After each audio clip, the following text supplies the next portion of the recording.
So guys তো guys Irfan খানের মতো এক দিগ্গজ অ্যাক্টর দীপিকা পাদুকোনকে আদেও পাত্তা দেবে? তো গাইস আমি কথা বলছি ফিল্ম পিকুকে নিয়ে। তো আই হোপ যে ভাই তোমাদের মধ্যে অনেকেই এই মুভিটা দেখেছো।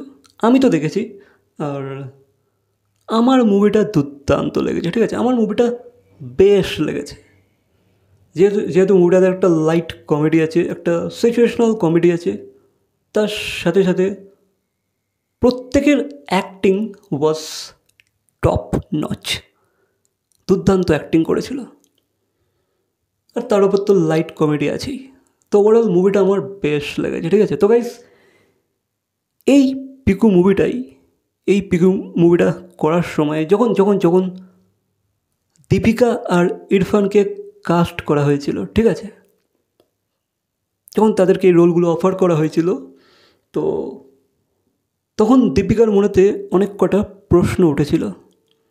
যেহেতু তার অপোজিটে ছিল ইরফান খান, তো দীপিকা ভেবেছিল ইরফান খানের মতো এক দিগ্গজ অ্যাক্টর, এক ইন্টারন্যাশনাল অ্যাক্টর, সে কি আদেও আমাকে পাত্তা দেবে?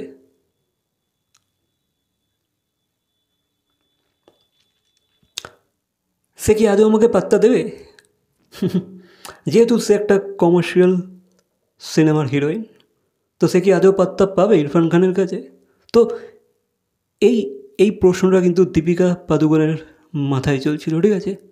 এবার অ্যাট দ্য সেম টাইম ওদিকে ইরফান খানের মনেতে লাড্ডু ফুটে গেছিলো, ঠিক আছে। ইরফান খানের জন্য এটা একটা বড় মুমেন্ট ছিল যে ভাই দীপিকা পাদুকোনের মতো একটা হিরোইন, একটা লিস্টেড হিরোইন, তার সাথে পেয়ারিং করতে মেনে গেছে, তার অপোজিটের লিড অ্যাক্ট্রেস হতে রাজি হয়ে গেছে। এটা কিন্তু ইরফান খানের জন্য একটা বড় মুমেন্ট ছিল, ঠিক আছে, একটা বিগ মুমেন্ট ছিল, যেটা সুজিত সরকার এক ইন্টারভিউতে জানিয়েছিল যে ভাই দুজনেই দুদিকে দু রকমের চিন্তাভাবনা করছিল, দুজনের মনেতেই আলাদা আলাদা প্রশ্ন চলছিল। তো বাট দীপিকা জানিয়েছে এক ইন্টারভিউতে যে যখন সে ফ্লোরে যায় বা শুটিং স্টার্ট করে, সিনারিওটাই পুরো চেঞ্জ, ঠিক আছে। যেহেতু সে ভেবেছিল যে ভাই ইরফান খান একটা দিগ্গজ অ্যাক্টর, সে খুবই ইন্টেন্স রোলস প্লে করে স্ক্রিনেতে, তো সে কি রিয়েল লাইফেও খুব ইন্টেন্স হবে? যেহেতু মিডিয়া পারসেপশন ছিল একটা, তো সে ভেবেছিল হয়তো সে হয়তো রিয়েল লাইফে তো হয়তো খুব ইন্টেন্স একটা মানুষ হবে, ঠিক আছে। তো গাইস সে ভেবেছিল হয়তো তাকে সে পাত্তাই দেবে না, যেহেতু সে commercial heroine. But the thing was পুরোপুরি আলাদা।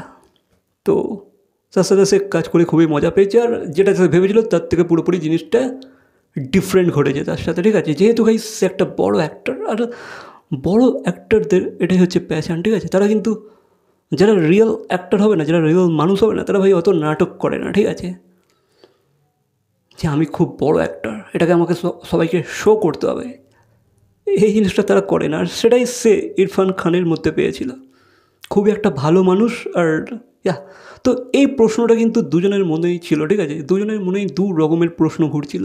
তো এটা কিন্তু অনেক ক্ষেত্রেই হয়ে থাকে, ঠিক আছে, অনেক ক্ষেত্রেই, অনেক মুভির হিরো হিরোইনের ক্ষেত্রে বা অনেক অ্যাক্টর বা অ্যাক্ট্রেসদের ক্ষেত্রেই হয়ে থাকে।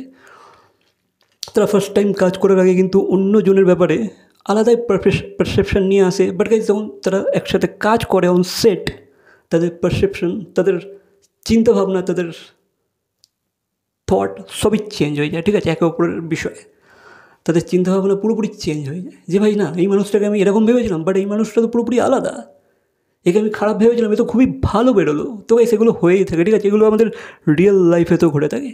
তো গাইস তো এই জিনিসটা ঘটেছিল, এটা সুজিত সরকার জানিয়েছে যে দুজনেই দু রকমের চিন্তাভাবনা করছিল। আর বাট মুভিটা তো গ্রেট হয়ে বেরিয়েছে, ঠিক আছে, একটা প্রোডাক্ট নেক্সট লেভেল ছিল। আর গাইস তোমাদেরকে জানিয়ে রাখি, এই মুভিটাতে কিন্তু আমাদের বাংলা ইন্ডাস্ট্রির যিশু সেনগুপ্ত ছিল, তবে একটা মোটামুটি একটা ডিসেন্ট ছোটো রোল দেওয়া হয়েছিল, সে ভালো করে প্লে করেছিল, ঠিক আছে। তো গাইস ওভারঅল মুভিটা ওয়াজ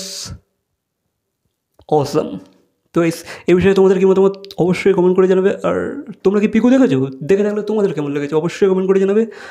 ভিডিওটা ভালো লাগলে লাইক কমেন্ট শেয়ার সাবস্ক্রাইব। তো দেখা হচ্ছে পরবর্তী কোনো ভিডিওর সাথে। Till then